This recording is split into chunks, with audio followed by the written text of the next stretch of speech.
Thank you for tuning in to In the Reels. I'm Jamie Bruce. We have a great show for you. Harrison Swales is going to be discussing French film director Agnes Varda on A Different Direction. And after that, things are heating up on CK and CK at the movies. But right now, let's jump right into the news with features.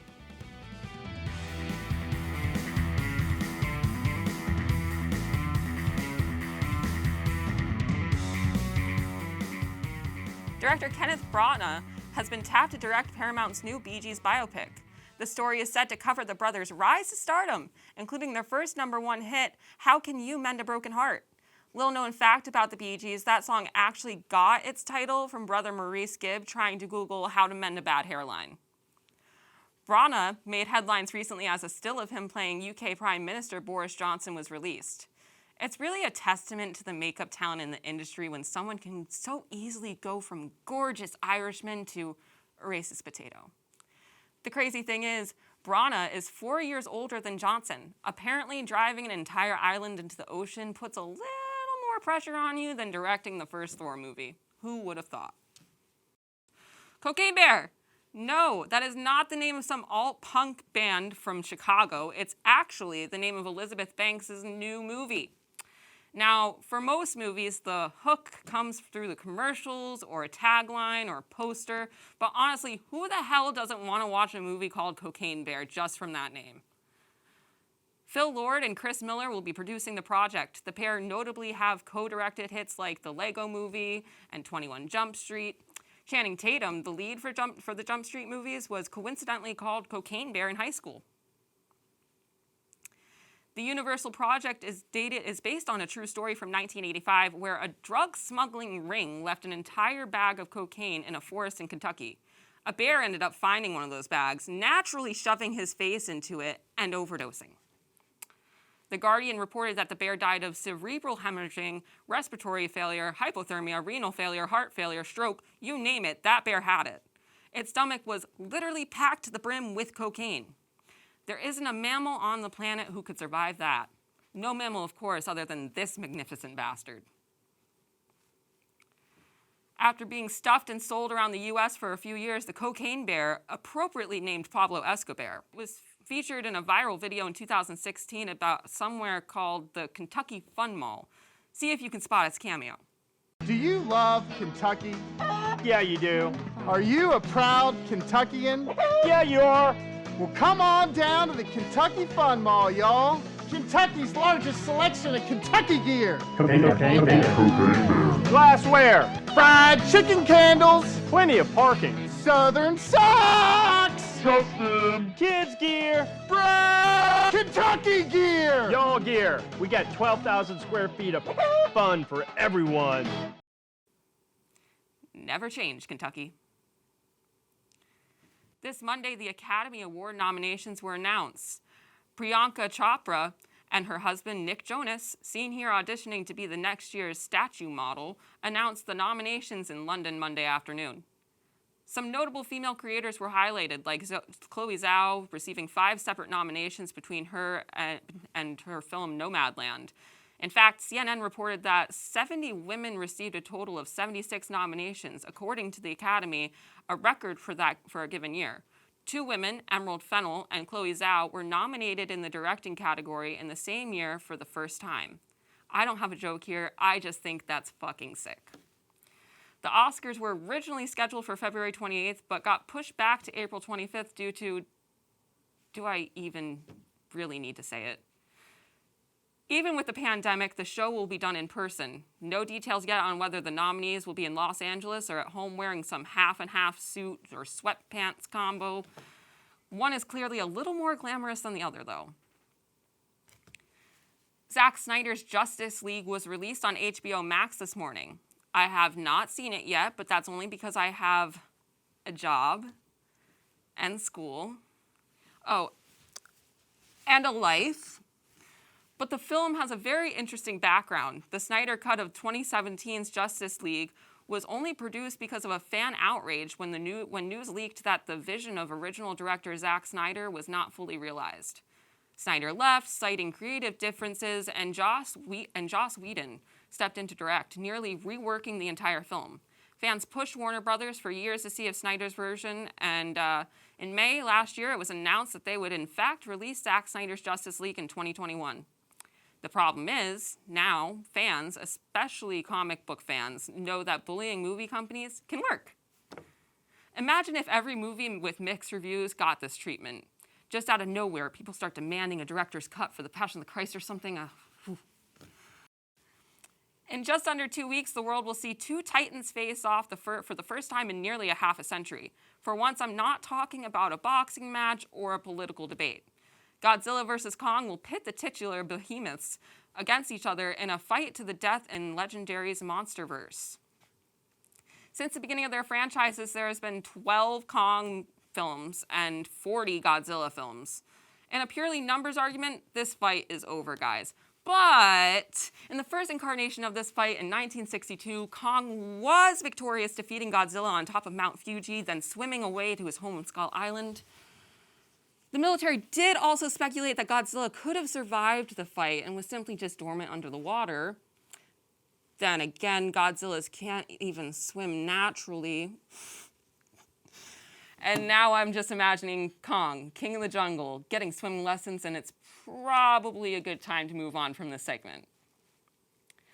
A sequel to 2020's Sonic the Hedgehog began production earlier this week, because that's exactly what we asked for, more films about the creepy animated blue hedgehog. Did anyone, and I mean literally anyone, really ask to see more of a small, hairy Pennywise the Clown?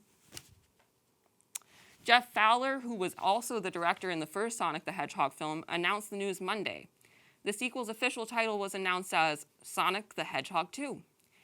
Looks like the iconic slogan, "Gotta go fast," also made its way to the writing room.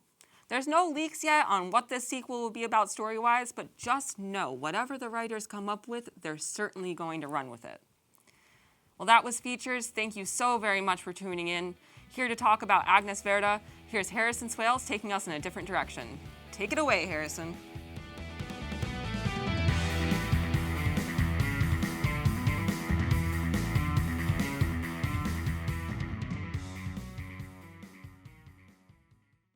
Today we're discussing one of the most influential filmmakers of the 20th century, somebody who worked for 7 decades directing and releasing films up until the year that she passed away. Agnes Varda is known to some as the mother of the French New Wave. Her impact on filmmaking world is immeasurable as she mixed documentary works with fictional films. Boundaries were meant to be broken in cinema for her. Hi, my name is Harrison Swales. We're going a different direction today with Agnes Varda.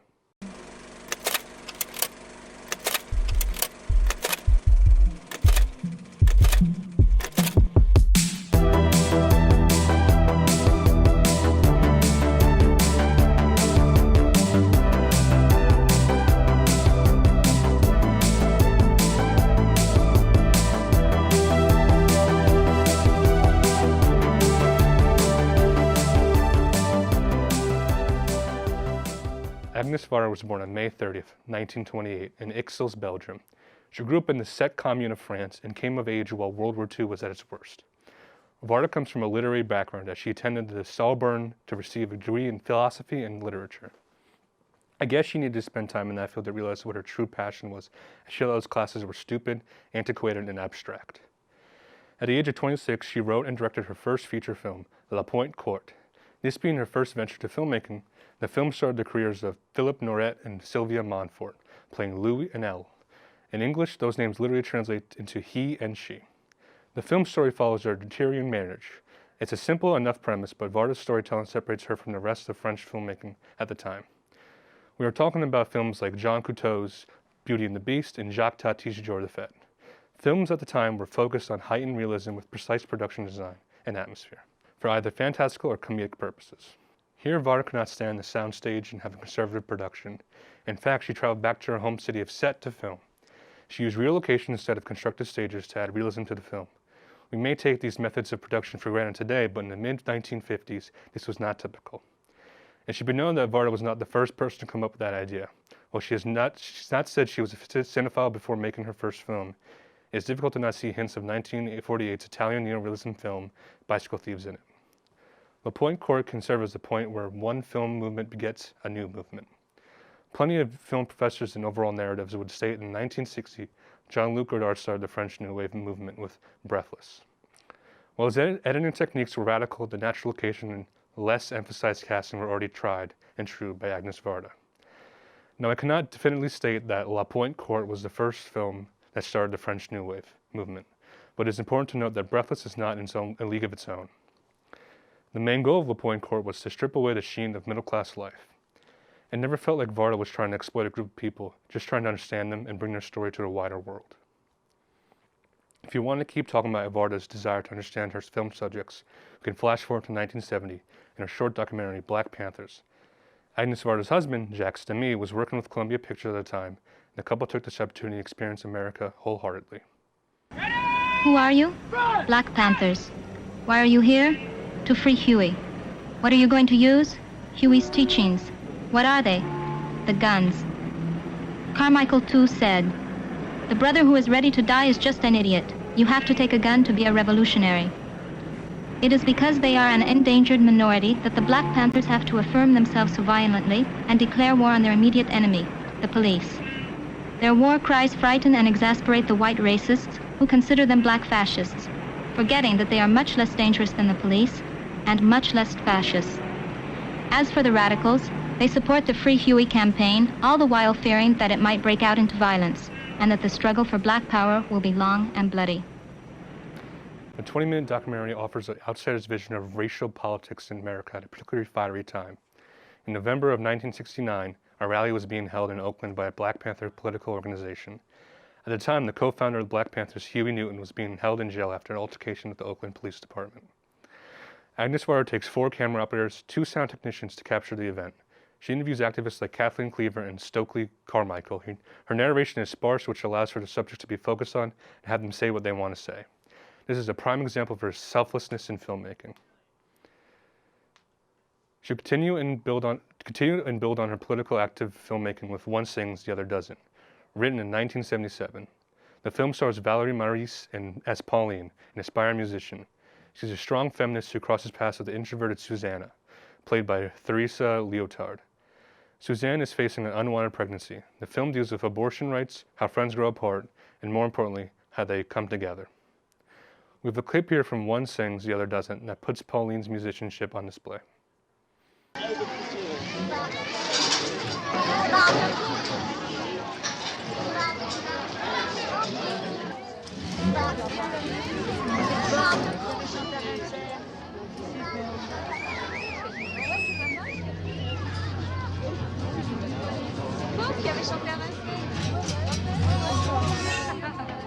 Ce n'est pas plus papa que le pape ou le roi, le juge ou le docteur ou le législateur qui me feront la loi.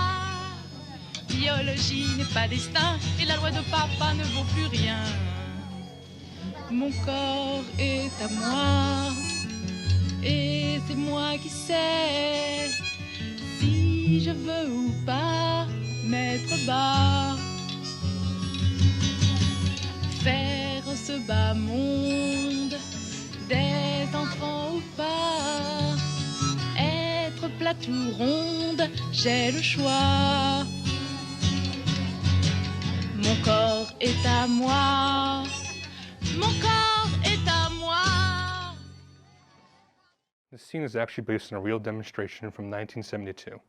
On November 23rd, a woman was fined by the city's court for arranging an abortion for a 16-year-old girl.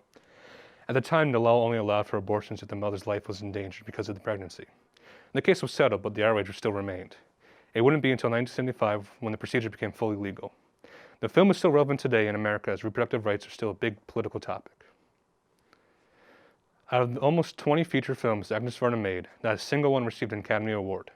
Her 2007 documentary, Faces, Places, came close to winning Best Documentary Feature, but lost to Netflix's Icarus. However, she did receive an honorary Oscar that same year. The Academy's tribute said, "Her compassion and curiosity inform a uniquely personal cinema." Everyone loves the compassionate filmmaking of Agnes Varda.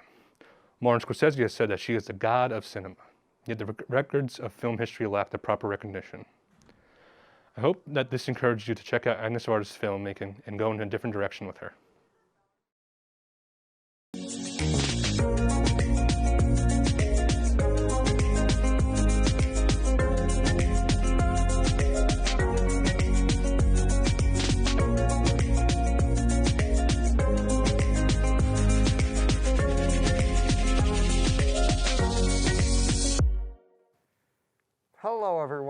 back to episode 2 of CK and CK at the Movies. I'm your host, Cameron Kaercher, and today I'm joined once again by my incredible guest, Mr. Cole Kajagian. Cole, thanks for being here.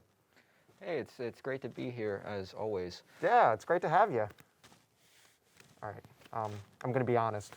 We had an issue last episode. Cole, you said some very mean things about my, you said, farm boy look. Can we roll the clip, please? Mine, and I don't know what the farm boy, look is going on. Yeah, and you know what? It kind of hurt me. I'm going to be honest. Well, yeah, so you know what? I actually decided to get dressed up. My tailor, as you can see, tailor kind of screwed up. But you know what? I got my tie tied. I'm feeling great. I'm looking great. I couldn't be happier. See, I dressed up because we were going to be, I thought we were going to be talking about the Oscars that are coming up. Well, that's because the Oscars were actually this week. The nominations came out, and wow, we have a really great list. Is that my suit? There's something in here that proves it's mine. I don't know. I think I lost it, but That's my suit. No, it's not. You jacked my suit. How the hell did you get my suit? Well, you know what? That's not the point of the show. Cole, let's talk about the Best Picture nominees. What do we think? You like them, or? I think I like them. I think it's cool. Well, I think, as far as the Oscars are concerned, it was definitely nominations that I didn't expect. Oh. I felt like there was going to be something. Well, I mean, I bigger. expected them because I kind of know the whole Oscar biz. I know what's gonna get. I know what isn't gonna get nominated. Why are you looking at me like that? No, nothing. So. Aren't we supposed to? I think we've had enough of the Oscar talk. There's something I actually want to.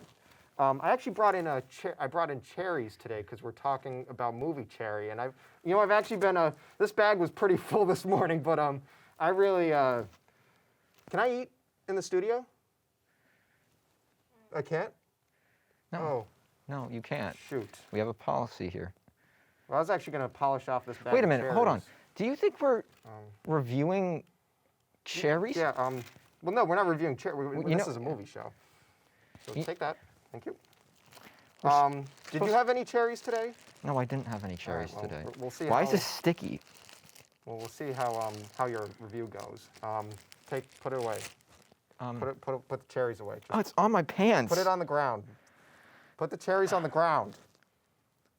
Thank you. Our movie today is Cherry. The story is Cherry drifts from college dropout to Army medic in Iraq, anchored only by his true love, Emily. But after returning from the war with PTSD, his life spirals into drugs and crime as he struggles to find his place in the world. And this is Cherry. Cole, what did you think of Cherry? Cherry was a phenomenal movie starring Tom Holland, which I started bringing up in our last episode. It premiered on Apple TV, directed by the Russo brothers. When we look at Cherry, what do we see? We see a story of internal struggle that really kind of brings the idea of any choice that we make leads to something else.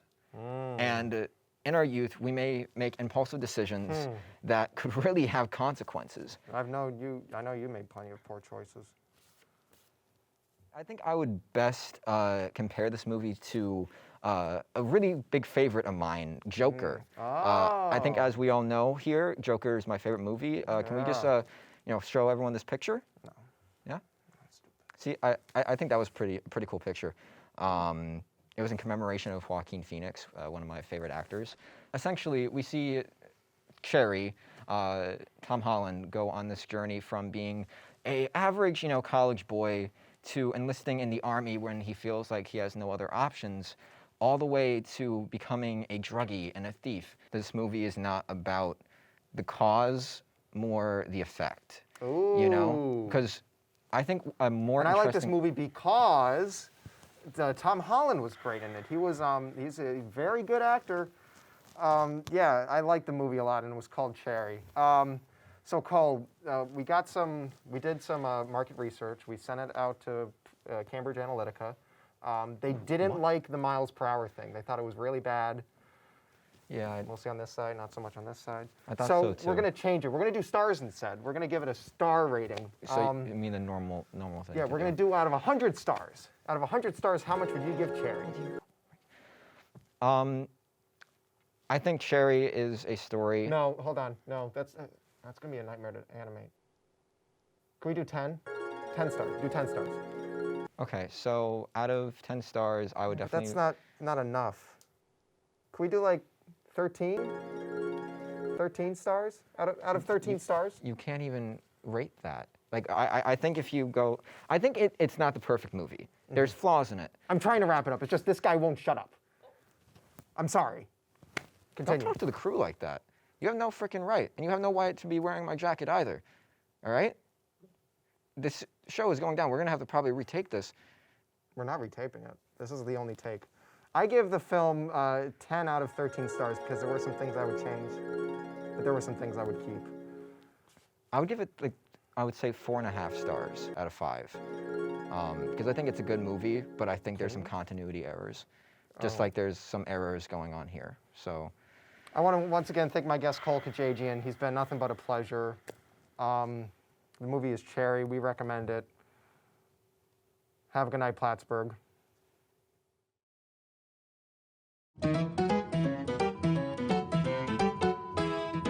When you think of a movie like Cherry, and you look at the title Cherry, and that's a fruit. And the thing is that kids eat fruits. And so when kids eat fruit, they should be watching movies about fruit. So, I don't know, those are my 2 cents. I guess we'll move on. I don't know, not getting a lot from Cole on that one. I'm sorry. What's that mean? I'm sorry. oh my God, that was phenomenal. I'm sorry. I couldn't hold myself. Give me a sec.